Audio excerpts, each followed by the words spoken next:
Non mais en vrai, le côté pliant, trop bien. Vraiment génial. Ouais. Faut avouer que c'est un bijou de technologie. Le fait d'utiliser cet écran pour les notifs, machin et tout, trop bien. Mais en fait, moi j'ai l'iPhone depuis le premier iPhone. Donc en fait, les raccourcis, ma dextérité ne serait-ce que le clavier. Hein. Tu sais que c'est tout con, mais de changer de clavier. Bah oui, qu'il y ait des lettres les lettres, elles sont pas tout à fait Non, au mais endroit. oui, Le mais clavier, il est horrible. pas agencé pareil, ça arrive plus. Et du coup, en fait, c'est tous ces trucs-là. Il n'y a pas l'Apple Pay, il n'y a pas tous mes petites habitudes que j'aimais bien. Et en fait, donc, je critique pas le téléphone parce qu'il est génial, c'est un bijou de technologie. Mais c'est qu'en fait, je n'arrive pas à me faire un Samsung. Non. Impossible.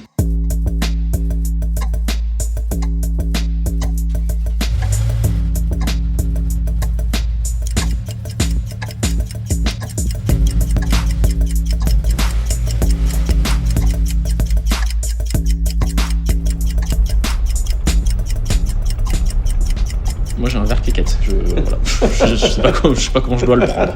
Mal. On sait recevoir. Je vois ça. Bon, alors, Je suis tout à toi. allez, on attaque ? On attaque. Je suis chaud. Allez.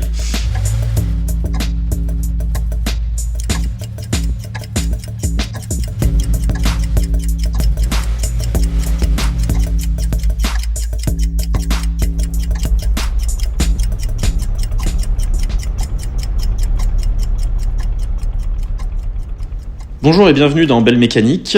Aujourd'hui, un épisode où Belle Mécanique fait son cinéma. Et on reçoit aujourd'hui Romain. Bonjour. Bonjour Romain, t'es content d'être là ? Je suis au max. T'es au max. Bah ouais, premier Alors. épisode avec toi, je suis trop content. Alors, épisode un peu spécial, parce que tu as toi-même un podcast Oui. qui parle de... Cinéma. Donc on va parler aujourd'hui de... Cinéma. Mais à travers les montres et les voitures, comme d'habitude. Trop bien. On va partir avec une petite série de questions, et puis après on se fera un petit jeu. Voilà, mais Ok. mec, c'est tout ce que j'aime. Ça te va ? Tout ce que j'aime. Allez. Sauf si les questions concernent des choses trop pointues. Non, il y a rien de pointu, c'est une discussion, c'est des sujets assez cool. Et puis voilà. Et puis avant de commencer, est-ce qu'on se rappelle une petite trincade ? Ouais, c'est vrai, on peut se faire Allez, une trincade. petite trincade. Oh. Question numéro 1. Est-ce qu'un bon film de voiture, c'est forcément un film de course ou avec des courses-poursuites ? Pour moi, un bon film de voiture, s'il y a forcément l'aspect course, parce que ça engendre, à mon sens, hein, l'aspect compétition. Ok. Pour moi, c'est lié. Mais c'est peut-être parce que je suis un gros beauf aussi. Donc la course, c'est le cœur du film de bagnole pour toi ? Non, c'est pas le cœur. Ah, C'est Bah, c'est antinomique, l'objectif à atteindre et la voiture, on est le lien, quoi. d'accord. C'est quoi pour toi le film de voiture ultime ? Bah là, récemment, c'est F1. F1 le film. Moi, j'adore. Oui, Bah, après, ça, c'est parce qu'il est frais dans ma tête et que... Ok. Est-ce qu'il y a des films qu'on pourrait considérer comme films de voiture ? Tu vois, je vais te prendre un exemple. Gran Torino. Est-ce que c'est un film de bagnole ? Avant que tu me poses la question, je t'aurais dit que non. Le titre du film, c'est le nom de la voiture. Ouais, c'est vrai, tu as raison. Donc est-ce que c'est pas un film de voiture ? Ouais, c'est vrai que ça pourrait l'être. Hein. Mais je l'ai jamais vu comme ça, c'est vrai que t'as raison. Voilà. Après, il y a tu sais quoi, il y a un autre film qui me fait penser à ta question. C'est John Wick. Oui. Parce que, donc, c'est une histoire de vengeance, certes, mais mine de rien, il est quand même déterminé à aller chercher sa voiture. Bah, en Il fait, accepte pas de s'être fait voler sa voiture. la voiture, alors on y reviendra, mais est-ce que la voiture, aujourd'hui, c'est juste un accessoire ? Ou alors ça sert vraiment à un dessin scénaristique ? Il y a des films où la voiture, elle est au cœur de l'intrigue. Je pense à des films comme des vrais films de bagnole. Gran Torino, la voiture, elle est au centre de l'intrigue. John Wick, c'est au centre de l'intrigue. Après, il y a d'autres films où la voiture, elle sert à un autre dessin scénaristique. Je parle pas de film de course, pas de film de voiture en soi, mais des road movies. Ok, oui, bien vu. Tu vois, qu'est-ce que t'en penses des road movies, par exemple, je dis une connerie, mais Little Miss Sunshine. Oui, Tu la vois l'affiche du film ? je le vois tout à fait. Au centre de l'affiche, il y a quoi ? Ouais, une voiture. Une voiture, un combi Volkswagen. Ouais. De quelle couleur ? Ah bah ça par contre, tu m'en demandes trop. Jaune. T'as pas du tout révisé. Bah j'ai pas révisé Little Miss Sunshine. Non. Non, mais tu vois, les road movies, je prends Little Miss Sunshine, parce que c'est un de mes films préférés. Non mais t'as raison, Tu en fait. prends Green Book, Oui. ou encore un film culte, les Blues Brothers. Oui. Est-ce que ces films-là, c'est pas des films de bagnole, au final ? Il y a plupart des... Alors, il y a aussi les films... Tu sais, tous les films où ils partent en vacances. Oui. Alors, c'est pas au cœur du truc, mais t'as quand même une grosse partie du film où ils sont dans la voiture. tout à fait. Et c'est génial, quoi. Tu vois, ça sert un peu le scénario. Typiquement, dans Green Book, c'est une Cadillac limousine. Oui. En fait, tout le film se passe quasiment à l'intérieur fait. de la bagnole. Ouais, c'est presque un huis clos. C'est un huis clos dans cette voiture qui sert de décor. Et en fait, la voiture, elle est là, pas juste comme accessoire, mais vraiment comme c'est le contenant du film. Tout à fait, Donc, t'as raison. Tu sais quoi ? C'est une réflexion que je m'étais jamais faite. C'est bien que tu vois, ça me pousse à me faire des réflexions que je me fais pas, mais c'est hyper intéressant, mais t'as raison. On est là pour réfléchir, on n'est pas dans un jour, un film, un copain. Ouais. Tu sors de ce scénario. Non, mais t'as raison, parce que effectivement, la voiture, on pourrait se dire bêtement, elle te sert d'aller d'un point A à un point B, sauf qu'en fait, non, elle te sert à toute l'intrigue. Tu sais quoi, à quoi je pense aussi ? Je pense aussi à The Hangover. Very Bad Trip. Very Bad Il y a Trip. Une grosse partie dans la voiture. Grosse partie dans la voiture, tout parce à fait. Parce qu'il cherche Doug pendant tout le film, et du coup, mine de rien, tu te dis, t'enlèves la voiture, c'est plus le même film, quoi. Bon, donc du coup. Alors qu'en soi, ils en parlent jamais. Donc du coup, la question, est-ce que les road movies appartiennent quand même à la grande famille des films de voiture ? Du coup, j'ai envie de dire oui maintenant. Très bien. Et du coup, on a vu que des accessoires, les voitures, ça pouvait être des accessoires qui servent vraiment un but dans le film, comme dans John Wick. Ça peut être un décor, ça peut servir de huis clos. Est-ce que ça peut être aussi un personnage ? Tu vas me parler du film La Coccinelle ou de Transformers ? Pas que. Dans Transformers, c'est un personnage. Alors dans Transformers, ce sont des personnages. Oui. Il y en a beaucoup. Dans La Coccinelle, effectivement, ils ont humanisé cette voiture. Alors pour le coup, dans La Coccinelle, sans CGI. C'est une vraie voiture. Ils arrivent à lui faire donner des émotions. Ouais. Ce qui est totalement fou, parce qu'une voiture, a priori, ça n'a pas d'émotion. En fait, tu peux t'attacher à la voiture. Tu sais à quoi ça me fait penser ? À Mr Bean. Tu te rappelles sa Mini Cooper verte ? Tout à fait. Et en fait, il y avait un épisode, je sais plus lequel c'était, où il se la faisait détruire. Il se la fait aplatir. Donc, moi, je me rappelle, ça m'avait brisé le cœur. Oui, parce que tu t'attaches à la voiture. Carrément, en fait, à la voiture, tu trouves que c'est lié au personnage, ouais. Donc au la voiture, ça peut être un personnage. Après, est-ce que la voiture, elle peut voler la vedette au personnage principal du film ?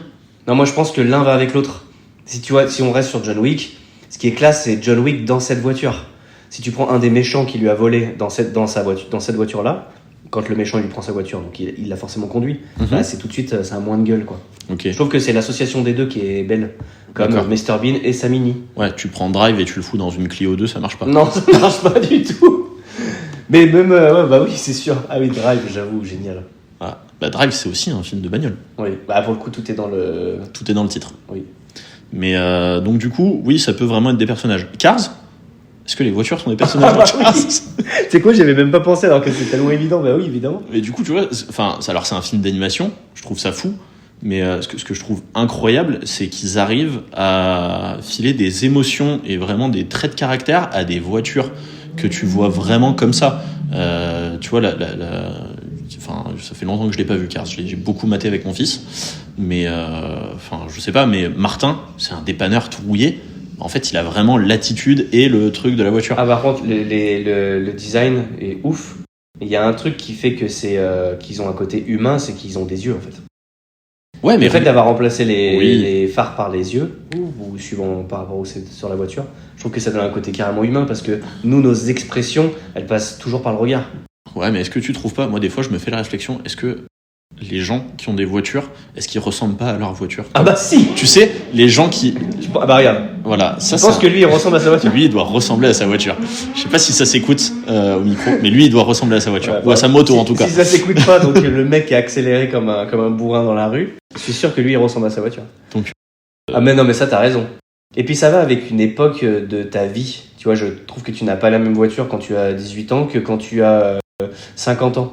Ta voiture, elle change en fonction de ton âge. Si là, je me recale par rapport à nous, tu vois. Ok. Et dans le cinéma, tu dirais que du coup, les voitures ressemblent à leur pilote. Ouais, souvent, ouais, quand même. Donc, qu'est-ce qu'une voiture raconte de son pilote ? Putain, c'est ce que j'allais dire. J'allais dire, si je devais répondre de ce que je pense de cette question, moi, je trouve que la voiture, elle souligne des traits de caractère du personnage. Je vais te donner un exemple. Là, je vais parler de Mr Bean. En fait, si tu prends sa petite Mini, en tout cas les Austin de l'époque, c'était des voitures entre guillemets un peu rigolotes parce qu'elles étaient toutes petites, machin. Rigolo, ça t'a tout de suite pensé à Mr Bean. Si on reste sur John Wick, sa voiture hyper badass, noire, avec un gros moteur, je suis désolé, ça te rappelle carrément John Wick, quoi. Très bourrin, très rude, très... Si, moi je trouve qu'en fait, c'est comme s'il y avait une copie, mets John Wick en voiture, dessine John Wick en voiture, et il ressemblerait à ça, tu vois. Alors que les voitures, pour le coup, n'ont pas été créées pour les films. Ouais. Et Tout c'est à fou fait. qu'ils arrivent à coller comme ça Ah oui, avec bien leur sûr. personnage. Tu vois, un exemple qui me frappe à chaque fois, c'est, je sais que c'est un film que t'adores, c'est Le Loup de Wall Street. Oui, La Lamborghini Countach blanche, oui, génial. c'est lui en fait. Et puis la scène où il croit qu'il l'a garé alors qu'il l'a éclaté dans le mur. Et puis elle s'ouvre avec les portes papillons, donc oui. c'est très Mathieu, Et donc ça lui bah, ressemble. exactement. Et ça, tu vois, ça en dit long sur l'ego de. Enfin, pour moi, c'est vraiment, s'il y avait une voiture qui correspond. Enfin, tu vois, tu mets n'importe qui. Alors, tu pourrais mettre d'autres voitures qui correspondent à peu près, mais c'est vraiment bien choisi, alors que la voiture n'a pas été faite pour ce personnage. Bien sûr. Bah là pour le coup elle sert juste à cette scène pour montrer que il croit qu'il s'est bien garé alors qu'il s'est pas du tout bien garé. C'est ça. Ce qui, petite anecdote, m'est déjà un peu arrivé. Je me Oui. suis rendu Moi, compte. j'espère que tu l'as pas éclaté à ce point-là. Non, pas à ce point-là, mais bon, le lendemain t'es à moitié sur le trottoir et tout et tu te dis voilà là je suis vraiment pas fier de ça. Il y a un autre personnage il y a des personnages comme ça qui sont indissociables de leur voiture. Typiquement, on en a parlé un peu, les Blues Brothers, sans leur Dodge. Ça, c'est un peu le troisième personnage du trio. Ouais, c'est vrai. Est-ce que pour toi, il y a d'autres personnages comme ça qui sont un peu indissociables J'avais pris de des leur notes, voiture? si tu me permets. Mais je te permets de prendre tes notes. Donc il y avait, bien sûr, ça ne va pas du tout te surprendre, la DeLorean. On en parlera. La DeLorean, c'est celle que j'ai mis en numéro 1. Bien sûr. Il y a la voiture de Ghostbusters. Oui, tout à fait. Alors, il y en a énormément. Lecto mais... One. Putain, t'es trop fort. Ouais. Il y en a énormément, mais dans les Fast and Furious, il y en a plein qui sont emblématiques. Tout à fait. Mais bon, ça, on pourrait y passer, on pourrait faire un épisode juste sur Fast and Furious. Un peu plus niche, il y a la Pontiac de K2000. Ah oui, Kit. Putain, mais mais j'ai les noms des voitures. Ah ouais, Non, t'es... on est fort. Alors, attends, j'ai envie de te faire un mini quiz. Transformers, si tu fais Transformers, ça te fait penser... Transformers, il y en a beaucoup. Eh ben, Bumblebee. Alors Bumblebee, il y a eu plusieurs versions de Bumblebee. Le premier, c'est Bumblebee, c'est une Camaro. Ouais, Bumblebee. bien joué, c'est une Camaro. Voilà, j'ai noté la R8 d'Iron Man. Ah On oui, la voit putain, pas. je l'avais oublié. On la voit pas beaucoup, mais tu vois, c'est comme ce que tu dis par rapport à Jordan Belfort dans le Loup de Wall Street. Ça va bien au personnage, quoi. Tu sais, c'est très Mathieu. Qu'est-ce que j'avais Après, noté gros placement produit d'Audi aussi dans les films Marvel. Oui. Voilà. Bon, il y a aussi ce côté placement produit. Moi, j'ai un peu de mal avec ça. Bah, en fait, c'est quand c'est trop, quoi. Quand c'est trop. Ouais. Marvel. Pas besoin de zoomer sur le Non, logo, c'est quoi. ça. On l'a vu. Hein. Bon. Et voilà, la dernière que j'avais mis, c'était la Porsche de Bad Boys. Mais non, c'était tout à peu près ce que j'avais noté. Est-ce que du coup, si t'enlèves ces voitures au film, est-ce que c'est les mêmes films? Ah, il y a un autre perso que t'as pas cité. Ah, vas-y, je t'en supplie. Un perso un peu, je vais te le faire deviner. Il a eu beaucoup de voitures qui ont changé avec les époques. La Batmobile. Ah, putain, tu sais que je l'avais noté, je l'ai pas dit parce que je me suis dit, c'est pas, enfin, est-ce qu'on peut vraiment dire que c'est une marque? Alors c'est pas une marque, c'est un concept en fait. C'est un concept, mais comme la DeLorean et Lecto One, alors c'est des vraies voitures qui ont existé. Oui. Mais par contre, pour le coup, mais si, je te jure que je l'avais noté. Ouais, bien sûr, bah oui, Batman. Mais oui, la Batmobile. Tu vois Batman sans sa Batmobile? Ah bah non. Bah non. Donc voilà. Et il y a eu plusieurs Batmobiles. T'as eu la Batmobile de Burton, là, cette espèce de fusée super longue, machin et tout, que j'adorais d'ailleurs. Je l'avais en jouet, ça c'était vraiment. Après, tu penses pas aussi que alors, Batman, tous ces concepts qui ont été faits, c'est aussi pour vendre un petit jouet. Alors oui, c'est pour vendre du jouet. Alors pour le coup, tu vois, même la DeLorean, quand elle apparaît dans le film, c'est un échec commercial, la DeLorean, et ça a lancé ses ventes. Ah bah, Retour vers le futur, ça a lancé les ventes de la DeLorean. Et Batman, c'est pareil, tu vois, dans le sens où ça colle au personnage. On parlait de Christian Bale et de Nolan dans le Batman, dans The Dark Knight, c'est un espèce de tank. Ah oui. Et c'est une série de Batman qui est vachement noire, où ça se tanne, c'est un peu musclé et ça colle bien au personnage. Alors que la Batmobile de Burton, rien à voir. elle est vachement cartoonesque, Tout tu vois, fait. elle est hyper allongée, machin. Ouais, c'est vrai. Et ça colle un peu aussi à l'époque et au film. Donc vraiment, c'est en ça aussi que les voitures. Même dans le dessin animé Batman. Elle est même très allongée. En fait, ouais, Burton a repris un peu les traits ça. du dessin animé. Du coup, ça colle vraiment. J'avoue que la avec Batmobile, pour le coup, t'as raison, c'est dans le genre quand tu me dis est-ce que l'un va sans l'autre? Non, pas du tout. Troisième question, est-ce que si tu mets ces films sans les voitures, est-ce que ça fonctionne? Bah ça dépend, si tu me parles de Retour vers le futur, du coup ça casse toute la trame du film. Alors ça casse la trame, mais mets une autre machine à remonter dans le temps, autre que la DeLorean. Eh ben tu sais ce que ça Est-ce devait que ça être marche autant? J'ai un petit... je l'avais pas celle-là, vas-y dis-moi. À la base, ça devait être un frigo. Un frigo à remonter dans le temps, Ouais. D'accord. Et en fait, ils se sont dit que c'était pas possible de faire ça parce qu'il y allait y avoir plein d'enfants qui allaient s'enfermer dans les frigos pour essayer de remonter le temps. Oui. Et du coup, ils ont pris une DeLorean. Alors vu que la DeLorean ne marchait pas, personne n'en achetait, Voilà. Personne va s'enfermer dedans pour Donc remonter tu dans le temps. vois, c'est pour ça. C'est marrant ça, c'est je pour savais ça pas. qu'il y a une DeLorean. Je savais Mais non, oui, effectivement, si tu enlèves certains, alors on va reciter toujours les mêmes, mais comme ça au moins ça fait une ligne directive. John Wick, effectivement, de toute façon, lui, le truc, c'est la goutte qui a fait déborder le vase, c'est qu'ils ont tué son chien. Donc au final, la voiture, pour le coup, dans ce film-là, c'est qu'un plus. Parce que dans tous les cas, il se serait vengé. Oui. C'est juste que le fait qu'ils aient tué le chien plus volé sa voiture, ça faisait beaucoup pour John. Déjà, moi, tu tues mon chien, tu me connais. Je pense que la voiture, je la démarre tout de suite. C'est ça. Et voilà. Non, mais en gros, c'est des films. Enfin, tu prends même les affiches de Ghostbusters ou de Retour vers le futur. En plein milieu de l'affiche, c'est quoi ? C'est la bagnole. Ouais, c'est sûr. C'est pas les acteurs. C'est vrai. Et je pense que ça fait partie intégrante des personnages de ces films et que voilà, c'est vraiment un troisième héros en fait, si tu veux. Ouais, voilà, t'as Marty, t'as Doc et la DeLorean. Bien sûr. Ah mais ça c'est clair. Et d'ailleurs, tu vois, si on reparle de Ghostbusters ou quoi, la première chose à laquelle tu penses quand tu penses à ces films, justement, c'est limite plus les voitures que les acteurs. Demain, je pense que tu croises n'importe qui dans la rue, tu leur demandes soit le nom des acteurs, soit le modèle de la voiture. Ouais. Ils sont plus capables de te donner le dans modèle. Dans Scooby-Doo aussi, il y a un combi. Dans Scooby-Doo, il y a le combi qui est mythique, ouais, avec les fleurs et tout. C'est un combi Volkswagen. Tu verrais ce combi passer, tu dirais direct c'est Scooby-Doo. C'est Scooby-Doo. Tu vois, tout à fait. Beaucoup parlé de films américains. Est-ce qu'il y a des films français aussi ? Alors déjà, faut savoir que j'en regarde peu. Ou alors j'en regarde, mais avec des gros acteurs. Quoi. Avec des voitures mythiques. Alors si tu comptes me parler de vieux films, sache que je n'ai pas la culture des vieux films. Pas si vieux. Comme ça, tu me prends pas pourvu. Bon, c'est pas grave.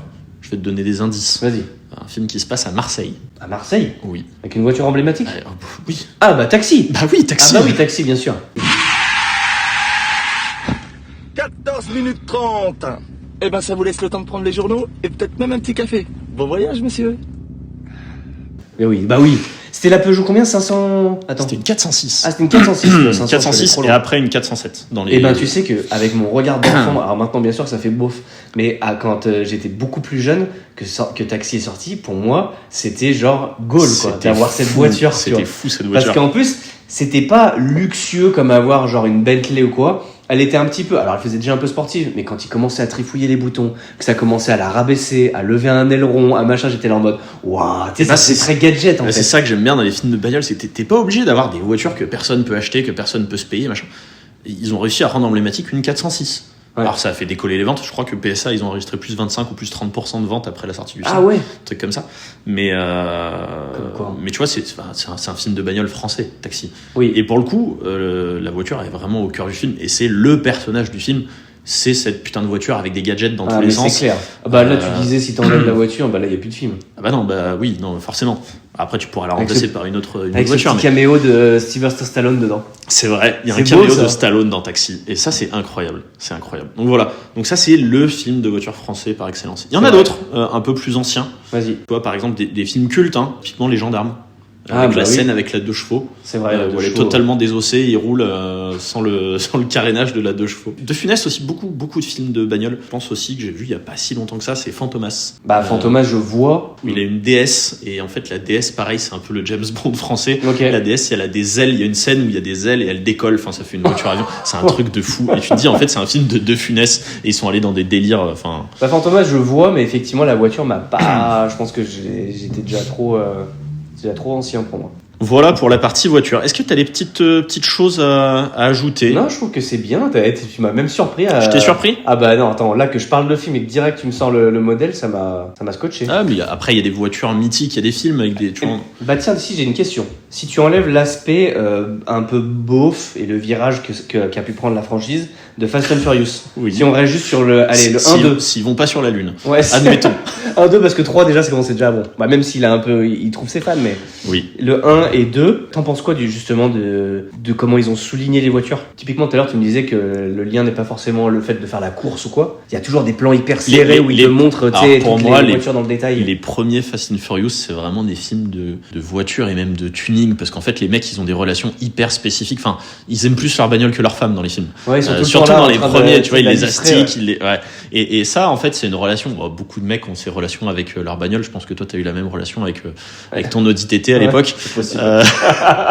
Non, mais enfin, Tu vois, on a tous cette relation et c'est ça que j'aime bien, en tout cas dans les premiers films Fast and Furious, c'est vraiment la relation qu'ils ont avec leur voiture et ce qu'ils en font outre, oui, le fait que ça fasse du bruit, ça fait vroom vroom, ils font la course, ça va vite, on est content. Et puis justement, le virage qu'a pris maintenant la franchise, c'est que c'est plus tel méchant, il va mettre une bombe, il faut que vous y soyez avant telle heure alors qu'avant c'était plus il faut qu'on gagne cette course contre ce mec pour essayer d'empêcher tel truc. Tout à fait. Et en fait c'était trop bien, ça restait réalisable terre à terre quoi. Là la franchise elle est partie très très loin parce c'était la première fois que je voyais de la nitro. Oui, j'utilisais de la nitro, c'était génial. C'est vrai. Ça faisait rêver. Moi j'avais ça sur un Need for Speed à l'époque dans les jeux vidéo. Ça, les jeux vidéo bien sûr, on pourrait faire aussi tout un épisode là-dessus, mais oui, les jeux vidéo de bagnole, il y en a eu un paquet. Ouais. Mais tiens d'ailleurs il y a le film c'est Gran Turismo tu sais que je l'ai pas vu, j'ai vu qu'il y avait Orlando Bloom qui jouait dedans. Il est excellent ce film et en gros le pitch c'est quoi, c'est un joueur de jeux vidéo de Gran Turismo qui fait du sim racing et alors c'est une histoire vraie, c'est tiré d'une histoire vraie. Qui se fait embaucher par une équipe de, je crois que c'est Toyota ou enfin je sais plus, de course et il roule vraiment sur les vrais circuits et pour prouver que les mecs qui jouent aux jeux vidéo en fait ils savent conduire. On le voit aujourd'hui, les pilotes ils font les pilotes aujourd'hui font beaucoup de simulateurs, beaucoup de trucs comme ça. Bien sûr. D'ailleurs dans le film F1 on voit qu'ils s'entraînent comme ça aussi. Bien sûr, dans le film F1 ils le font. Aujourd'hui c'est cinéma, c'est pas jeu vidéo. Ouais c'est vrai, on va pas s'étaler. Il y a aussi une bagnole. Alors si on devait revenir sur tout ça, pour toi c'est quoi la meilleure voiture de film de tous les temps? Si tu devais en choisir une seule, je te donnerai la mienne après. Je te l'aurais bien dit, mais j'ai pas le droit de la citer. Pourquoi? Parce qu'on n'a pas le droit de parler de James Bond. Ah non, mais non. Oui, effectivement. Tu peux donner James Bond. Voilà, on s'était dit qu'on parlerait pas trop de James Bond parce que sinon effectivement tu peux en parler pendant 3 heures et c'est vrai que. Mais là, si tu me poses cette question, force est de constater que moi, ça serait forcément l'Aston Martin. C'était quoi? C'est la DB5. Voilà, pour moi, c'est celle. Elle est classe, elle est puissante, elle est. Puis bon, vu que dans le film il y a plein de gadgets à balancer des trucs fumigènes, elle a les mitraillettes à la place des phares. Moi, ça me fait rêver en fait. Tu sais, moi, je suis un gamin avec ça en fait. En fait, bien sûr que la voiture de John Wick et tout ça, même Fast and Furious et tout, je trouve ça trop classe.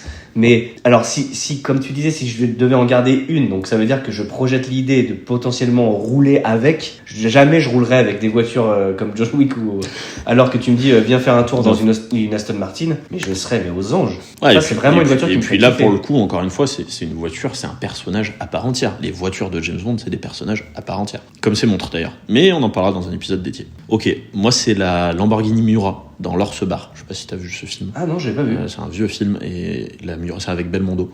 Ok. Et en fait, il y a un crash énorme. La voiture, il la crash. Déjà, tu dis Lamborghini, ça me fait rêver déjà. Ouais, Lamborghini. Enfin, pour moi, c'est la plus belle voiture du monde et c'est à cause de ce film que j'adore cette bagnole. Ouais, tu vois, il y a aussi l'aspect. L'aspect nostalgique. Nostalgie, ouais, tout à fait. Nostalgique. C'est toi, tu t'en gardes une, tu gardes que celle-ci. Oui. T'aimerais bien faire un tour.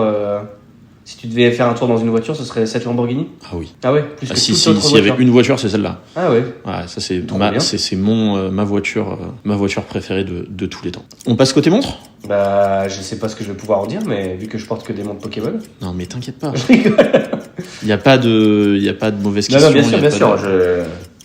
Alors, je t'ai posé la question de savoir ce que c'était un bon film de voiture. Est-ce que ça existe des bons films de montre?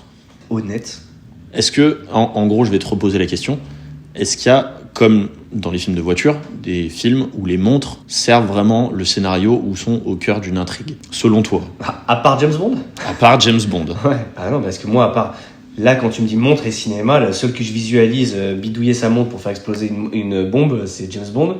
Putain, alors qu'il y a plein d'autres exemples. Mais j'en suis convaincu, mais vu que toi, t'es un passionné, tu dois y faire attention. Et moi, j'avoue que je regarde pas trop les montres. Mais c'est corrélé avec la vraie vie, parce que je suis pas un mec qui achète des montres, quoi. Donc... Non, mais t'es un mec qui regarde des films. Je suis un mec qui regarde des films, et du coup, je suis très curieux de ce que tu vas m'apprendre. Attends, si tu me laissais juste... je regarde s'il y en a une qui peut vraiment me péter à la tête, mais... Pourtant, il y a des montres iconiques dans des films qu'on a cités déjà. Hein. Il y a d'autres films. Tu vois, rien que Retour vers le futur. Oui, c'est une Casio. C'est une Casio. Ouais, ça, je savais. Ah, t'as vu? Tout à fait. Quand même. Mais il faut que tu me mettes sur la piste.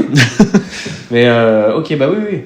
Est-ce que Marty McFly, tu lui mets une montre ronde à aiguille? Est-ce que c'est le même Marty McFly? Non. Donc là, ça sert vraiment le personnage, tu vois. Une montre, un film où il y a vraiment une intrigue autour de la montre, parler d'Interstellar. Ah bah bien sûr. Donc là, la montre, c'est un... En fait, quand tu me le dis, ça me semble évident, mais tu vois, quand tu me demandes de penser montre et film, mon cerveau, il fait pas le lien. C'est vrai qu'on a plus de mal à identifier. Bien sûr. Hormis, effectivement... Ah oui, Interstellar. James Bond. Et en fait, tu vois, il y a plein de films où les montres, elles servent à quelque chose. Interstellar... C'est même au cœur de l'intrigue, parce que C'est comme ça qu'à la fin, elle décrypte le morse. Oui, c'est ça. Ils font vibrer l'aiguille C'est ça. la trotteuse, et en fait c'est un code morse, et à la fin elle dit Eureka, et c'est comme ça qu'elle décode. Ah bah oui, bien code sûr, le tu te code. dis sans ça. Voilà. Bah Et, là, tu- sans et- ça, et pas donc de- c'est Hamilton, d'ailleurs la montre s'appelle la Kaki Murph, en Ok. hommage au film. Et quand Ah, trop bien, j'adore. Ouais, et quand ils ont fait la réédition, sur la trotteuse, c'est écrit Eureka en morse. Mais non. Justement, Mais tu vois, mais ça, par contre, faut pas me dire des trucs comme ça parce que moi, je suis un acheteur compulsif. J'ai Les trucs gadgets comme ça peut me plaire. J'ai plein d'anecdotes comme ça. Il y a aussi un autre film que j'ai vu il y a pas longtemps, et ça m'a frappé, ça m'a choqué un peu. C'est Doctor Strange. Je m'attendais pas à avoir une ref là-dessus. Ok. En fait, il a une Jajar-le-Poutre, une Master Control avec un calendrier perpétuel. Et en fait, dans le film, tu sais, il contrôle le temps, il Bien contrôle sûr. l'espace, machin. Et en fait, la montre, t'as des cadrans de partout et ça tourne dans tous les sens. Ah, ils Et- sont allés dans le détail comme ça. Et tu vois, ça sert vraiment, en fait. Alors, le côté, c'est une montre de luxe. Donc, vraiment, le mec Doctor Strange, tu vois, il est. Ça souligne un peu, ça fait un petit piqûre de rappel sur le personnage. Sur le finalement. personnage, exactement. Et en fait, tu vois, là, t'arrives à avoir des montres qui vraiment, comme la Casio de Retour vers le futur, tu vois, c'est le côté gadget, le côté années 80, tu vois, c'est assez sympa. Et Bien en sûr. fait, ça vient renforcer le personnage. Donc là, t'as vraiment un côté, soit ça sert le film, soit ça sert le personnage. Je vais te donner 2 autres films J'adore, j'apprends plein de trucs. où il y a eu des montres un peu iconiques. Si je te parle de Men in Black, Bah là, tu vois, j'ai pas par contre. là, tu l'as pas? Non, sauf si tu me parlais de chien. Alors oui, Oui. le chien. Non, je te parle de montre. Je vais te montrer la montre de Men in Black. C'est l'Hamilton Ventura. Donc c'est Hamilton, encore une fois. Ok. Donc tu vois, comme dans Interstellar. Pour la petite histoire, Ok. un design triangulaire Triangulaire, ouais. qui est quand même au centre du film. Là, c'est un beau placement produit, tu la vois beaucoup. Mais tu vois, c'est fou que tu dis ça, j'y ai jamais prêté attention. Et du coup, quel est le fait qu'elle est importante dans le film? Bon, alors elle est pas importante, mais tu vois, ça vient souligner le côté, tu vois, le design, le côté triangulaire, Ouais. un peu futuriste. C'est une montre. C'est vrai que c'est pas vu. Alors c'est une montre qui existait déjà depuis quelques années. C'est la première montre électrique au monde. C'est eux qui ont inventé la première montre Ok. électrique. C'est l'Hamilton Ventura. Et c'était une montre à la base qui a été portée au cinéma la première fois par Elvis dans le film Blue Hawaii, Sous le ciel bleu d'Hawaï en français. Classe. Voilà. Ah ouais, Donc bah, ils l'ont d'accord. repris quasiment 20 ans plus tard. Ah oui, donc, oui, tu vois, t'avais un côté un peu vraiment futuriste, Ouais. Men in Black, un peu alien. Bah tu vois, ça, enfin, j'avais alien. pas du tout fait attention, tu vois. On parlera du film Alien plus tard. Je sais que t'adores. Bah oui, bien sûr. Putain. Tu vas pas me dire qu'il y a une montre dans Alien. Bien sûr que s'il y a une montre dans Alien, Ah bon il y a des montres dans tous les films Il y que a tu une adores. montre dans son ventre. Il y a une montre dans son ventre. Non, mais non. Mais tu vois, c'est un objet de style, mais ça montre vraiment, ça implique le fait que, moi, ce que j'aime bien dans ces films, c'est qu'ils sont vraiment allés dans le détail et chercher des modèles qui collent vraiment au personnage. Tu vois, c'est pas juste, on n'a pas dit, bah tiens, prends une montre et mets ce que tu veux. Non, ça va vraiment avec le style, avec, tu vois, par exemple, dans Terminator 3. Est-ce que tu as vu Terminator 3? Bien sûr. Il a une montre, il a une Royal Oak. Audemars Piguet, c'est une montre octogonale en acier avec une espèce de design de gros boulons. Et en fait, bah, c'est le côté badass. Tu vois, ils vont chercher Bien sûr. ce truc-là. Donc voilà, c'est un peu le. Moi, j'aime bien Bah, en ces fait, petits déjà, trucs-là. dans un film, il faut qu'il fasse attention à la montre qu'il choisisse parce que ça peut vite te faire un anacronyme, non? Ah, ça fait vite des anachronismes. Alors, la première montre qui est apparue au cinéma, c'est un film des années 30, je crois. C'est Le Fils du Chèque. Et en fait, l'acteur principal a insisté pour garder sa montre. C'était une Cartier Tank. Et en fait, le film se passe dans le passé, en Moyen-Orient. Et en gros, cette montre, elle a pas pu. Enfin, en gros, la première montre qui est apparue au cinéma, c'était un total anachronisme. Ah oui, d'accord. Voilà. Donc oui, il y en a. Bah oui, bien sûr, parce que tu vois, ouais, moi j'y prête pas attention, mais toi qui fais attention. Il faut c'est avoir un détail l'œil. que Non, tu- mais oui. Alors des fois, tu te dis non, c'est pas possible. Alors dans les films de SF, en général, ils vont assez loin. Il y a même il y a même des montres qui ont été créées pour certains films, qui ont été des concepts. Et par contre, tu vois, est-ce qu'il y a des montres? On parlait tout à l'heure de Batman, de la Batmobile. Oui. Donc dans Batman Begins, il a une montre qui représente totalement le caractère du personnage. Est-ce que tu vois cette montre? Est-ce que ça te parle? Non, tu entends quoi par qui représente son caractère? Ben, Batman, c'est quoi la spécificité de Batman? Alors, si tu parles de Batman ou de Bruce Wayne? Et ben justement, Parce que c'est là le truc. Ah, parce que bah déjà Batman, forcément, il a un autre lui qui est Bruce Wayne. Exactement. Et je trouve que pour un mec qui gagne aussi bien sa vie, contrairement à Tony Stark, ce qu'on disait tout à l'heure, c'est qu'il est beaucoup plus humble. Pour moi, je le vois pas avec quelque chose de m'as-tu vu. Non, il a une Jaeger-LeCoultre Reverso. Reverso. Est-ce que tu sais ce que c'est la typicité de cette montre? C'est une montre que tu peux porter dans les deux sens. C'est tout à fait. C'est une montre avec deux cadrans. En fait, ça bascule. T'en as un dans un sens et un dans l'autre. Mais attends, mais alors là, le clin d'œil, il est exceptionnel. Et donc là, le clin d'œil est fou. C'est une montre qui a été inventée à la base pour des joueurs de polo. Parce qu'en gros, il y avait un cadran d'un côté et de l'autre côté, c'était de l'acier. Et ça les protégeait des impacts de balles de polo quand ils jouaient. Et là, du coup, c'est vraiment la dualité. Et dans le film, tu le vois quand il est en Batman et quand il est en Bruce Wayne, il tourne la montre et c'est pas le même cadran. Mais j'adore. Et ça, c'est vraiment des clins d'œil. Oh, les détails. Mais Nolan, hein, c'est vraiment un tueur. Et ils ont sorti une édition spéciale Batman. En fait, t'as ça. T'as un cadran noir et de l'autre côté, c'est noir et t'as le logo du Batman. Ça peut me faire déclencher un achat compulsif, sauf si tu me dis Alors que ça là, coûte 1000 euros. tu vas voir. Non, mais ça coûte plus que 1000 euros. Donc oui, ça peut déclencher un achat compulsif. Après, ta banque va vite t'arrêter. Mais ouais, ça c'est des Hitwatch. Donc c'est assez sympa. Trop bien. J'adore l'histoire. Voilà. Donc ça c'est la petite histoire où vraiment, tu vois, ça rend le côté. Pourquoi on a pris cette montre? Parce que le personnage, il a une double vie, une double personnalité. On va prendre une montre avec un cadran qui bascule, quoi. Putain, mais trop bien. T'as raison, il pousse le truc dans le détail. Non, mais ça c'est fou. On peut reparler un peu de films de voiture, typiquement dans Le Mans.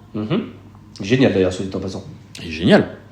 Steve McQueen, est-ce que tu sais ce qu'il porte comme montre? Alors montre, tu m'en auras jamais. Hein. Et une montre carrée. Je vois pas cette montre carrée bleue avec deux bandes. Dis-moi. Une Tiger Monaco. Et ça, c'est une montre qui est aujourd'hui, tu vois cette montre, tu penses à ce film normalement.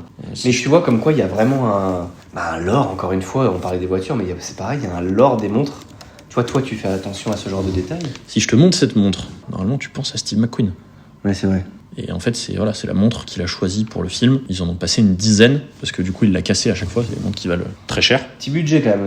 Petit budget, les films. Mais voilà. Et ça, c'est indissociable de Steve McQueen dans la course automobile et dans Le Mans, quoi. Ah, mais c'est vrai que les montres, en fait, ça participe carrément. Et puis en plus, alors, tout à l'heure, tu disais qu'il y a des placements de produits, mais ça, pour le coup, ça doit faire des ventes aussi, après. Ah oui, là, pour le coup... Parce que regarde, moi, j'y prête pas attention, mais regarde, toi qui es passionné, que tu fais attention aux montres. Bien sûr, t'as toujours envie de la montre de l'acteur, parce que tu l'as vu dans tel film. Et puis on aime que les objets aient une histoire. Bon, alors, moi, la seule que je me suis acheté, c'est la Casio de Marty. Parce que c'est la seule qui rentrait dans mon budget. Mais ouais, c'est assez cool, tu vois. Donc t'as vraiment des histoires en fait racontées par ces montres. Ouais, mais c'est ça qu'on aime. Et après t'as des montres. Une histoire. Et après t'as des montres qui collent à des designs. On va parler un peu. Je te parlais tout à l'heure de science-fiction. Typiquement dans Alien. Parlons-en. Dans Alien, alors il y a deux montres dans Alien. C'est quoi? On va pas faire cette question. On en parlera dans le quiz. Parce que du coup je vais te faire deviner des petits trucs. Mais attends, mais c'est terrible que je connaisse autant par cœur Alien et que là tu vas me poser une question sur la montre. Oui, mais c'est fou. Ce qui serait fou, c'est que tu me dises que le Alien a une montre. Bah là, je vais. Non, l'Alien n'a pas. Ça serait fou. L'Alien n'a pas de montre. Ça serait n'importe quoi. L'Alien a une montre et une voiture dans le vaisseau. Par contre, je vais te parler de transmission. On a parlé d'Interstellar. C'est le lien qu'il a avec sa fille. Ouais, c'est vraiment le symbole de la transmission. C'est ce que j'aime bien aussi dans les montres, c'est ce que je disais dans le premier épisode, c'est que les montres, aujourd'hui, moi j'ai des montres, là j'en porte une aujourd'hui des années 60. Elle marche toujours très bien et je pourrais la léguer à mes enfants. Et en fait, tu as des transmissions comme ça, de parents, grands-parents, etc. Est-ce que tu as un exemple dans un film de transmission comme ça? En général, c'est les montres qu'on transmet. Il y a un exemple que moi j'adore. Franchement, dans les films, à part des bijoux, des choses... Souvent c'est ça, c'est genre ma mère elle portait tel truc, et à la fin du film ils te font un clin d'œil et tu vois l'héroïne qui porte le bijou, souvent des choses comme ça. Alors il y a ça. Toi tu vas penser à autre chose. Oui. Oh, tu parles de quelque chose de matériel? Oui, non, mais je parle de montre. Il y a un film où il y a un long monologue sur la transmission d'une montre, avec un petit clin d'œil humoristique. Je vais parler d'un film culte et qui s'appellerait Pulp Fiction. Eh oui, j'ai connu ton père. Puis toi aussi. Je te connais bien, mon garçon. Oui, c'est bon. Tu sais, ton père m'a beaucoup parlé de toi au camp. Pendant ces 5 ans, on est restés côte à côte prisonniers à Hanoï. Et on a vécu l'enfer tous les deux. Toi, au moins, tout ça devrait être épargné. Enfin, on peut l'espérer. Dans une situation comme celle qu'on a dû vivre pendant 5 ans, lui et moi, on se crée certaines responsabilités l'un envers l'autre. Si c'était pas moi qui m'en était tiré, c'est le Major Coolidge qui parlerait à mon fils maintenant, à Jim. Mais le destin en a décidé autrement, c'est moi qui te parle aujourd'hui. À toi, Butch. J'ai quelque chose pour toi.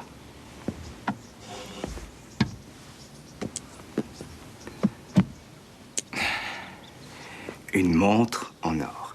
Tu vois, cette montre appartenait à ton arrière-grand-père qu'il avait acheté avant la guerre de 14, dans un magasin à quelques pas de chez lui, à Knoxville, dans le Tennessee.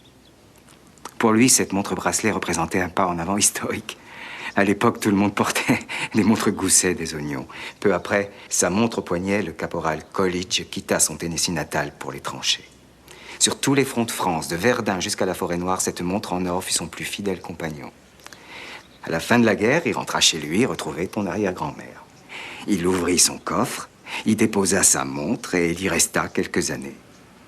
Jusqu'au jour où la Deuxième Guerre mondiale éclata, qu'il fallut encore une fois se battre contre les Allemands et que ton grand-père Dan Coolidge fut mobilisé et envoyé au front à son tour.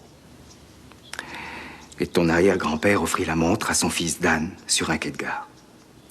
Ce fut son dernier cadeau. Dan eut moins de chance que son père, comme tant de Marines, il fut tué.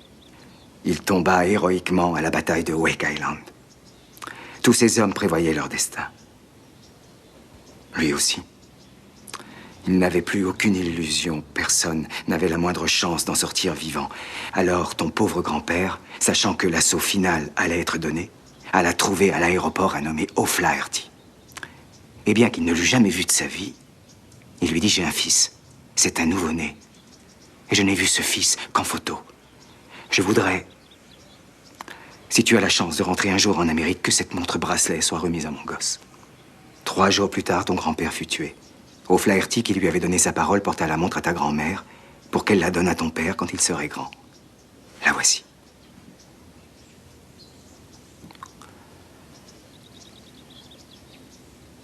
Coolidge l'avait sur lui le jour où il s'est fait descendre en volant sur Hanoï. Ton père fut capturé et envoyé dans un camp de prisonniers. Si les Niaques voyaient sa montre, elle lui serait confisquée. Il le savait.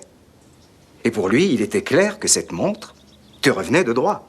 Et pour rien au monde, il ne voulait que les Niaques mettent leurs pattes sur ton héritage, le patrimoine de son fils. Alors il décida de la cacher. Comme il n'y avait pas d'autre cachette, il se l'est mise dans le cul. Il fallait avoir du courage pour le faire, se la mettre dans le cul. Un jour, juste avant que la dysenterie le tue, il me donna la montre.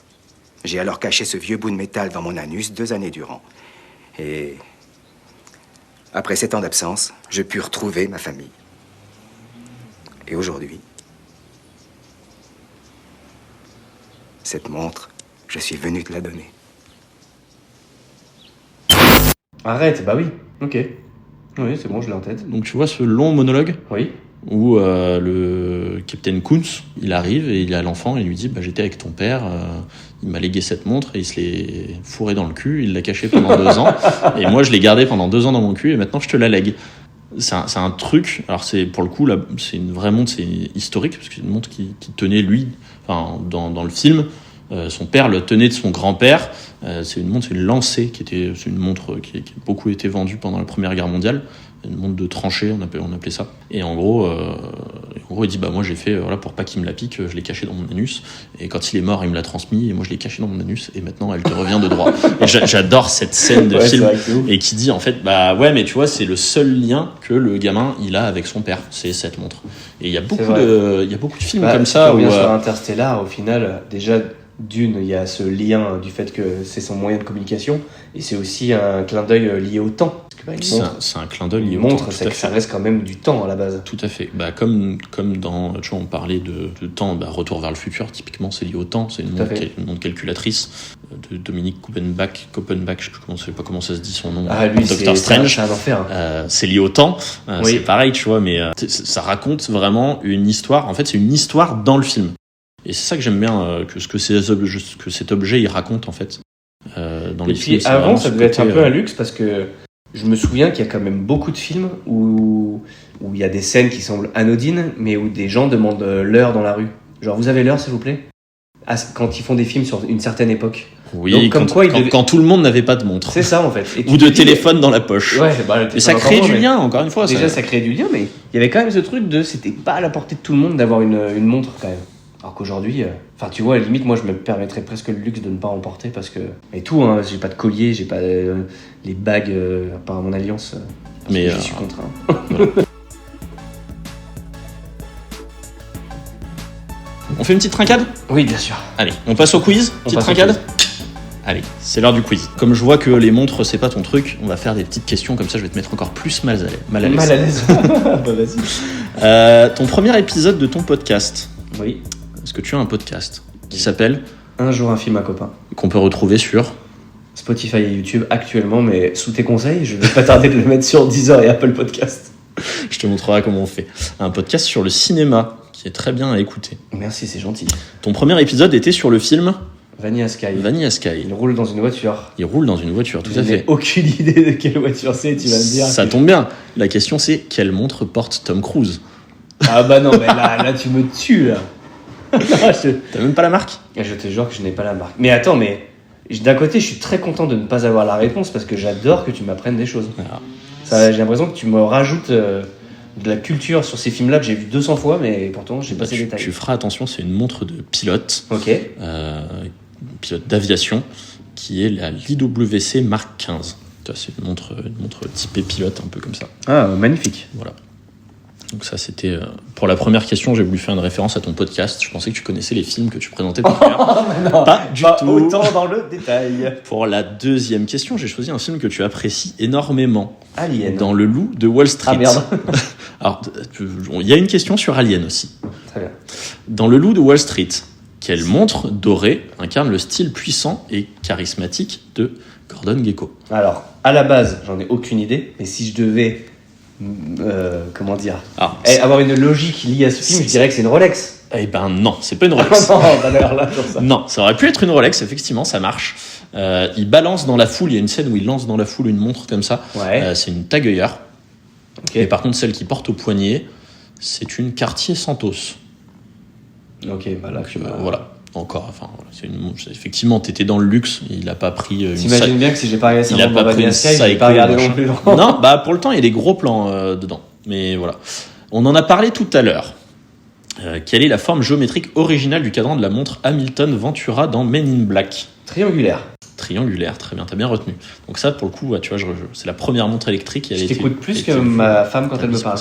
On vient d'en parler, mais dans Pulp Fiction, la marque de la montre, c'est une lancée, ça je viens de te le dire. Voilà, qui se met dans les fesses. Et où est-ce qu'il la cache? Dans son anus. Est-ce que tu l'avais celle-là? Ah bah non. Bah Pulp Fiction, alors pourtant je l'ai vu pas mal de fois, mais je dois avouer que la dernière fois que je l'ai vu, ça remonte au moins à 2-3 ans. Et moi, si les films ils sont pas frais dans mon esprit, j'oublie ce genre. Vite. En fait, je vais repenser à la trame générale, mais les détails. Dans Scarface, ouais. film culte. J'ai vu l'année dernière, tu vois, T'as typiquement. vu de l'année dernière. Tony Montana, il a une montre. Et ça suffit les montres. Après, on parle de voiture. Bah non, bah là, pareil. J'ai envie de faire un coup de bluff et de te dire Rolex vu que c'est un. Non, c'est une Omega. Mais Ok. alors la question, c'était pas ça. C'est une Omega en or. Qu'est-ce qu'elle a de spécial cette montre? Dans le film ou en règle générale? Dans le film, c'est Omega la magique, elle s'appelle. Être en lien avec le personnage, c'est sûr qu'il a poussé le. Il y a pas de lien vraiment avec le personnage, mais. Ah, c'est pas corrélé avec le caractère de l'acteur? Non. Alors l'Omega la magique, en fait, c'est une montre. Initie-moi. C'est une montre en or. Et en fait, la petite particularité de la montre, c'est que tu ne vois pas le mouvement au milieu. Elle est transparente. Il y a les aiguilles et au milieu, c'est transparent. Une montre que j'adorerais avoir. C'est trop beau. Mais voilà, en fait, le mouvement est caché. En fait, c'est un disque que tu vois pas, qui est transparent, qui fait tourner les aiguilles et tout le mouvement est caché au milieu. C'est pour ça qu'elle s'appelle la magique. Et donc, génial. Tu vois, c'est la montre que porte Tony Montana dans Scarface. Bah tu vois, si tu penses au personnage, t'aurais plus pensé à un truc m'as-tu vu bling bling. Ouais, tu vois, non, final, il est quand même. c'est classe. C'est un peu le côté classe de Tony Montana et pas gros bourrin. Ouais. Et pourtant. Alors, tu vois, on parlait de montres qui existent et qui ont été mises dans des films. Mm-hmm. Là, je vais te parler de montres qui ont été créées pour des films. Ok. Est-ce que tu savais, dans 2001, l'Odyssée de l'espace, Ouais. tu as vu ce film, tu connais J'ai ce vu film. ce film enfant. Ok, donc il y a longtemps. Ah, là, en Bon, plus, Charlie m'avait dit de le re-regarder. Je ne l'ai bien sûr pas re-regardé. Alors, il y a une marque. Mais. Il y a une marque, Hamilton, encore Ouais. eux, donc les mêmes qui ont mis la montre dans Men in Black, Oui. qui ont créé une montre pour ce film. C'est l'ODC X01. C'est un des enfants de C'est un des enfants d'Elon Musk. Et tu vois, c'est une montre, donc ça ressemble à ça. Je vous mettrai tous les liens et les photos en description si je peux. Et c'est une montre avec l'heure. Et là, t'as un. Ah, mais ça, c'est hyper futuriste. Donc t'as un altimètre, t'as un capteur de pression, t'as une heure GMT. Ouais, ça va trop bien avec le film. Et donc c'est une montre qu'ils ont créée spécialement pour le film. Donc 2001, l'Odyssée de l'espace, c'est sorti, j'ai pas l'année de sortie du film, parce qu'on n'est pas un podcast sur les films. En gros, c'est une montre qu'ils ont rééditée en 2001, qu'ils ont sorti en 2001 en fait. Donc elle se vend maintenant. En 2001 exemplaires. Arrête. Ça se vend super cher. Bah j'imagine, ouais. Mais Par contre, faut qu'ils arrêtent de faire les enfants comme ça avec le 2001. Mais voilà. Bah ouais, mais je trouvais ça marrant, tu vois. 2001, l'Odyssée de l'espace, c'est un film qui est sorti quoi dans les années 80, fin 80. Ouais. Et, C'est classe qu'ils avaient fait une édition en 2001. Et tu vois, je trouve ça rigolo qu'ils aient sorti en 2001 exemplaires. Qu'ils aient attendu 2001 pour sortir la montre en 2001. S'ils voulaient vraiment faire le truc jusqu'au bout, ils auraient dû dire de la vendre à 2001 €. À 2001 €. Non, je sais pas. Mais voilà, je trouve ça marrant. Bon, on arrête avec les montres. Allez. On en reparlera après. Je te fais une petite question voiture. Pas dit que je sois meilleur. Est-ce que tu sais quelle est la marque de l'Ecto One dans Ghostbusters? C'est quoi comme voiture? C'est dommage alors que j'avais des notes. Eh oui. Alors tu sais que la DeLorean de Retour vers le futur, c'est une DeLorean. Oui. Par contre, l'Ecto One. L'Ecto One. Est-ce que tu vois cette voiture un peu limousine? Bah je la vois, mais le logo, non. Alors c'est une Cadillac, c'est une ambulance Cadillac. Ok. Ah bah Voilà. je savais pas du tout. C'est une ambulance Cadillac qui a été modifiée pour le film, pour Ghostbusters. Donc voilà. C'était un peu Trop bien. Qu'est-ce que j'avais d'autre? J'en ai plein des questions. Encore une question voiture. Est-ce que tu connais la couleur de la première Batmobile dans le premier film Batman de 1939? 1939? Oui. Ah, bien sûr que non, vu que mes parents n'étaient même pas nés, limite. Non mais attends.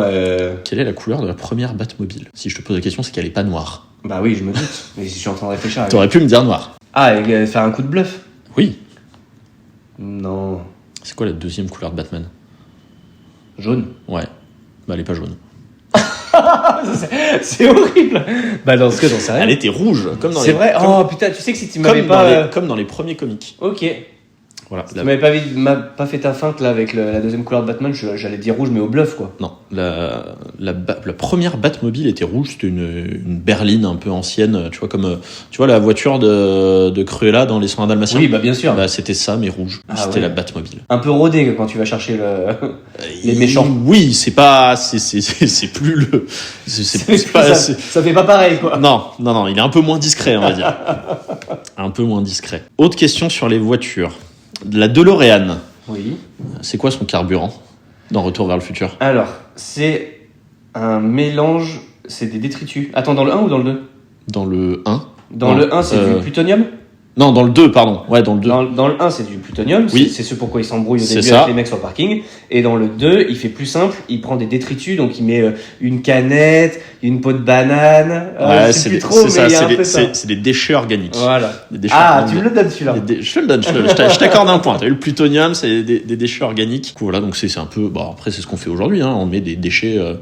Enfin, c'est des dinosaures qu'on fout dans nos bagnoles aujourd'hui pour que ça avance. Ouais, c'est pas bête ça. C'est pas bête. Oui, c'est vrai que si on regarde les choses comme ça. Ils ont rien inventé en fait. Ils ont rien inventé. Bah, vivement qu'ils fassent des voitures à l'eau. Hein. On n'en parle plus. Ah, mais ça arrive. L'hydrogène, on en parle. Hein. On fout mais bon, on verra. Petite question. Je sais que t'adores ça. Film Le d'horreur. Nutella. Non, je- Oui, film d'horreur. Oui. Ok. Il y a un film d'horreur de Stanley Kubrick où une famille conduit une Volkswagen Beetles, donc une coccinelle. Stanley Kubrick, ce film d'horreur Shining. Ouais, c'est ça. Bah, j'avais pas la voiture, mais j'avais le film. Ah, t'as même pas la couleur de la voiture? Même Non, couleur pas. que le van de Little Miss Sunshine. Jaune. Jaune. Ah, ok. Voilà. Ok. Bon bah c'est bien. Je pense qu'on a fini avec les Ah, je me voitures. suis quand même rattrapé sur les voitures. J'ai deux petites questions, mais pas faciles. Ah, bah, si tu me dis la montre dans Alien, laisse tomber. Bah c'est ça. Je préfère que tu me dises direct la réponse, au moins ça va On m'enrichir. va finir par deux questions. J'en ai une sur Ghostbusters. Dans Ghostbusters, Restance, elle a une fonction sur sa montre, la Seiko M516. Ouais.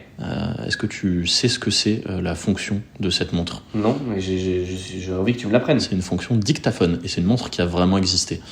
Ah ouais? Ouais. Génial. C'est la Seiko, le surnom de la montre c'est Voice Note, donc dictaphone en anglais.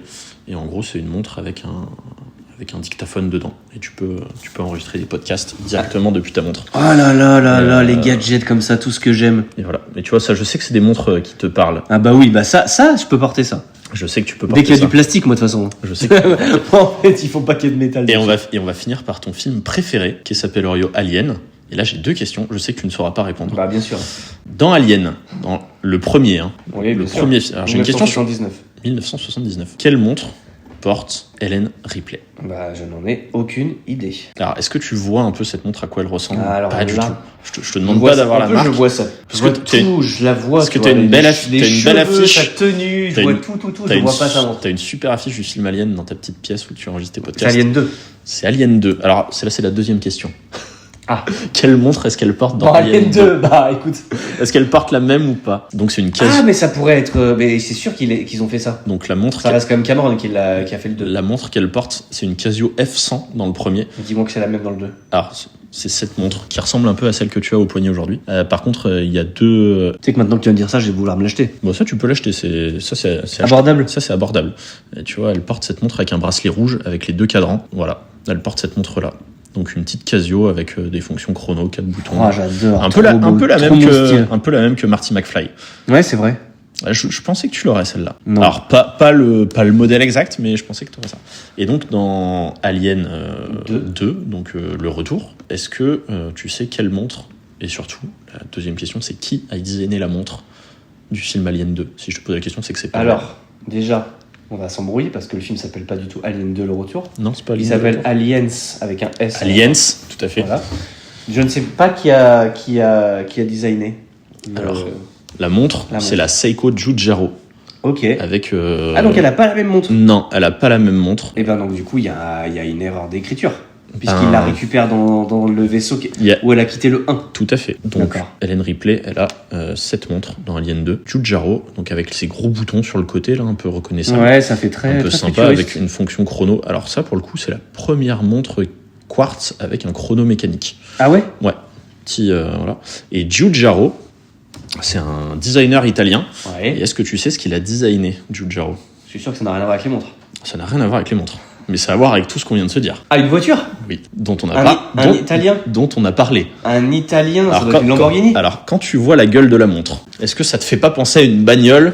Dis-moi pas que c'est la DeLorean. C'est 100% la DeLorean. Arrête. C'est le même designer italien qui a fait la Seiko Giugiaro et la DeLorean que tu retrouves dans Retour vers le Mais le futur. lien que tu viens de faire là, ça peut. Tout s'imbrique. C'est fort, hein? Ça peut me faire transpirer. Tu vois?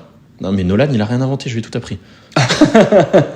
Ah bah génial, j'adore. Ah bah trop bien, bah oui, en plus c'est sûr que quand tu vois la montre, tu vois, j'ai trouvé direct. Voilà. C'est vrai que ça ressemble carrément.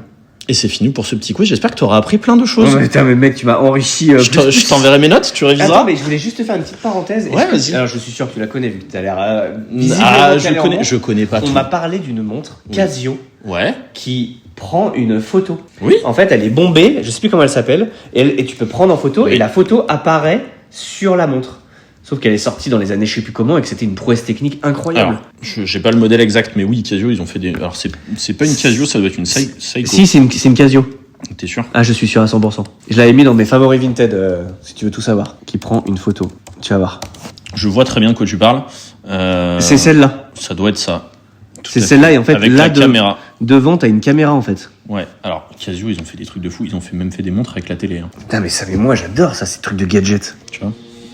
On fait des montres avec des récepteurs TV et tu pouvais regarder la télé Mais directement sur ta non, montre. mais c'est. Et putain, ça, mais- pour le coup, c'est Seiko qui a fait ça. Ok. Et donc, t'avais un récepteur, un écran LCD, un récepteur, tu pouvais mater Mais le film. non, il y a un film Ah, et tu tout, vois, mais c'est génial. C'est fou, hein? Mais tu trouves pas qu'on dirait presque des objets qui viennent du futur alors qu'ils ont été faits il y a des années? Bah, c'est des objets qui, à l'époque, c'était le futur de l'époque. Oui, mais on a l'impression qu'il y avait personne qui avait ça. 2001, ouais, non, mais tu vois, enfin, c'est. Enfin, tu vois, moi, je connaissais personne à l'époque qui avait une Casio qui prenait une photo. Bah non, mais alors que- mais personne n'avait ça parce que c'était trop cher et puis ça a été produit dans des quantités infimes. Et voilà, après, qui prenait des photos avec sa Game Boy à l'époque?